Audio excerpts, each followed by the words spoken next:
we're going rough enough. Hey guys, what is up? Welcome to another Did You Know? In this one we are going to be looking at Shaco. We have quite a bit of information for this episode, some ranging from quite obvious ones to things that you may actually not have known. But without further ado, let us move on to the very first fact. Shaco's passive backstab actually amplifies critical strike damage. For example, if you were to land a crit that dealt 400 damage in the back of the enemy target, the passive will make it 480. You can force Shaco's Deceive to go on cooldown by pressing the back button while stealth. This is very useful because it'll make the skill go on cooldown a lot faster rather than waiting for the invisibility to wear out and then go on cooldown. In League of Legends, normal crits amplify your damage by 200%. This means that Deceive's critical strike damage amplification will only be better than the standard 200% at rank 5, in which case it is at 220%. So, if theoretically the auto attack you are about to do from a Deceive would have been a standard critical strike damage, meaning 200% bonus damage, the Deceive's critical amplification will overlap it, meaning you will be doing less critical damage amplification on Deceive ranks earlier than 4. Deceive will actually leave a puff of smoke that can be seen through the fog when an enemy Shaco uses the ability. This is important because it can let you know if a Shaco is coming to gank your lane. Also, placing a Jack-in-the-Box does not leave a puff of smoke. Shaco is the only champion whose regular skill lets him go invisible instantly, as opposed to champions like Twitch whose regular ability has a delay before they actually go into stealth mode. Jack-in-the-Box will not proc effects from items like Liandry's or Rylai's, but it will proc effects from items like Morel Namacon, which will give the debuff while dealing magic damage to people under 40%. Here's a very interesting one. Jack-in-the-Box will hard lock to champions while only soft locking to non-neutrals. Hard locking meaning it will auto attack the champion Shaco is attacking and or has damaged Shaco, and if the champion has left and then returns to the area of that Jack-in-the-Box, the Jack-in-the-Box will switch focus back to that champion. As you can see there, as Morgana came back, the Jack-in-the-Box started attacking it again. Did you know that the Jack-in-the-Box will actually assist you when it comes to attacking structures?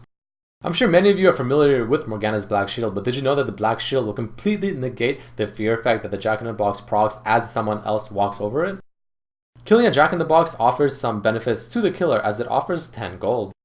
2-shift poison from Shaco's E ability slows the target once it is thrown upon them, but Morgana's Black Shield completely negates this effect as well.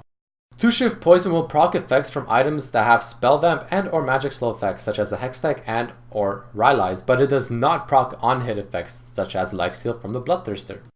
Shaco's ultimate Hallucinate has a 0.5 second frame of where he becomes invulnerable. This means that it can be used, if well timed, to completely negate effects like Caitlyn's ulti or Karthus' ulti.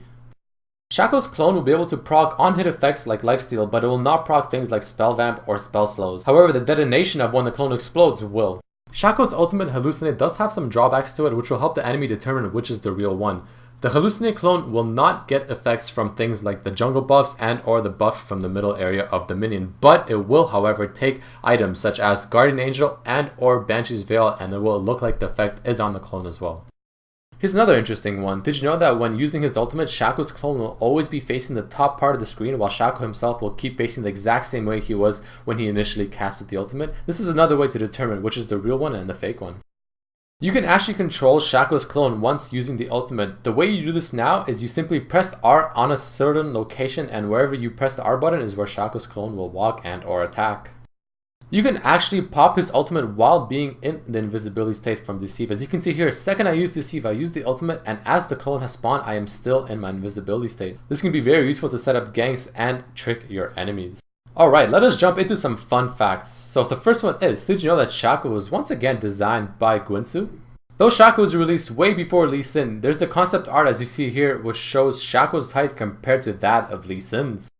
Shaco used to have two other abilities called Paranoia and Maniacal Cloak. Paranoia suggests that it would have been similar to the ultimate that Nocturne currently possesses, and Maniacal Cloak used to have the effect of a toggle where Shaco would continually re-stealth himself after not attacking or casting 5 seconds, which will drain 15 mana per second while stealthed.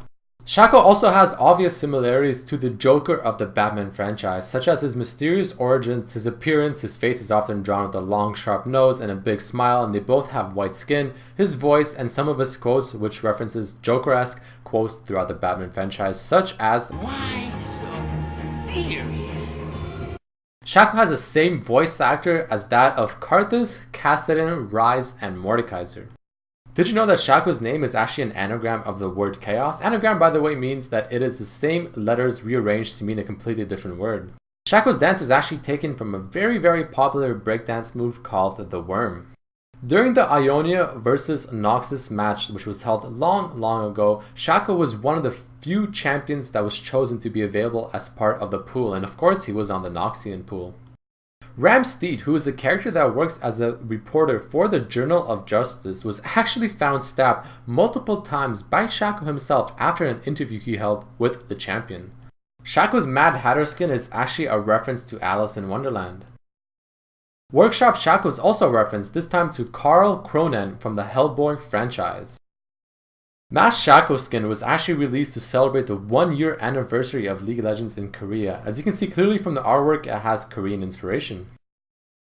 Alright guys, I hope you enjoyed that episode. Please check out the 2 other Shaco videos as you can see in the bottom left and bottom right. I have many different tips and showing you how to counter jungle, just how to play Shaco effectively in the jungle, and just do all the good things that you need to know about this champion. So highly recommend checking those out. But once again, I hope you guys enjoyed this episode. If you have any feedback, please post it. But I hope to see you guys next time on the next episode of Did You Know? Peace.